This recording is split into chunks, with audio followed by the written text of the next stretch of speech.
ଆରେ ଗାଡ଼ିଟା ଚଲାଉଛୁ 100 ଟଙ୍କାରେ ତେଲ ପକେଇ ପାରୁନୁ? କାଲି ଆଉ ନିଶାରେ କାହାର କୋଉଠି ମନେ ଅଛି ନା କୋଉଠି କେତେ ତେଲ ପଇଲା? ଆବେ ହେଇ ଦେଖିଲୁ ଇଏ ଆମ ଚନ୍ଦନ ନା? ଆରେ ହଁ ଭାଇ ଚନ୍ଦନ ଏଇଠି ଆଇଛି। ଓହୋ କି ଭକ୍ତି, ଖାଲି ଝରି ପଡୁଛି ଆଉ। ଆରେ ଲାଲୁ କାହ୍ନା ତମେ ଦିଟାକ ପାଟି ସକାଳ ସକାଳ କୁଆଡେ? ଏଇ ଟିକେ ମନ୍ଦିର ଆସିଥିଲି ଆଉ ତମେ ଦିଟାକ କୁଆଡେ? ପଚାରିନି କାଲି ରାତି ସାରା ପିଇକି ନିଶାରେ ବାହାରେ ପଡିଛୁ। ଆରେ କହୁନୁ ସକାଳ ସକାଳ ବା ନିଶା ଚାଲା ଆମେ ହେଇ ଯାଉଛୁ। ଆଉ ସକାଳୁ ଦେଖିଲା ବେଳୁ ଗାଡ଼ିରେ ତେଲ ନାହିଁ, ଗାଡ଼ିକୁ ପୁଣି ପେଲ। ପୁରା ବର୍ବାଦ ହେଇଗଲା ତମେ ଦିଟାକ। କଣ ମିଳୁଛି ସେ ବାହାରେ ତମେ ଦିଟାକ ଡେଲି ଡେଲି ସେଠିକି ପଳଉଛ? ତୁ ଯୋଉ ମନ୍ଦିରକୁ ଡେଲି ଡେଲି ଆସୁଛୁ ତତେ କଣଟା ମିଳୁଛି କହିଲୁ? ମତେ ମତେ ଏଠି ଶାନ୍ତି ମିଳୁଛି।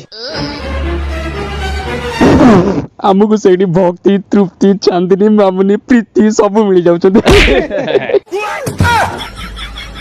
ଆମେ ସବୁ ସାଧା ସିଧା ମାର୍କା ମରା ଭଦ୍ରଲୋକ।